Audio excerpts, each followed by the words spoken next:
తెలంగాణలో వైద్య ఆరోగ్య శాఖలో ఉద్యోగుల బదిలీలపైన మంత్రి దామోదర రాజనరసింహ కీలక అప్డేట్ ఇచ్చారు. ఆరోగ్య శాఖ పరిధిలో ఒక స్టేషన్లో 4 సంవత్సరాలు పూర్తి చేసిన ఉద్యోగుల ప్రాథమిక జాబితాలను సిద్ధం చేశామన్నారు.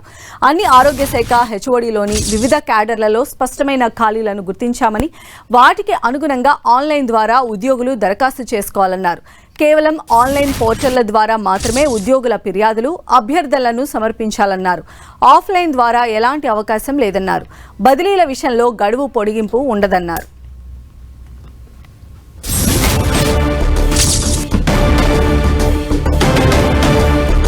ఉద్యోగుల బదిలీలకు సంబంధించి డిప్యూటీ దామోదర రాజనరసింహ చేసినటువంటి వ్యాఖ్యలు మనం చూస్తూ ఉన్నాము. ఆరోగ్య శాఖలో ఒక స్టేషన్లో ఎవరైతే 4 ఇయర్స్ కంప్లీట్ చేసిన ఉద్యోగులు ఉన్నారో వాళ్ళకి సంబంధించిన లిస్ట్ని ఇప్పటికే సిద్ధం చేశామని కూడా దామోదర రాజనరసింహ చెప్పారు. అలానే ఆరోగ్య శాఖ హెచ్ఓడీల్లోని వివిధ క్యాడర్స్లో ఉన్నటువంటి ఖాళీలను కూడా ఐడెంటిఫై చేశామన్నారు. దానికి అనుగుణంగానే ఉద్యోగుల దరఖాస్తులు ఆన్లైన్లో వాళ్ళు పెట్టుకోవచ్చని కూడా ఆయన చెప్పారు.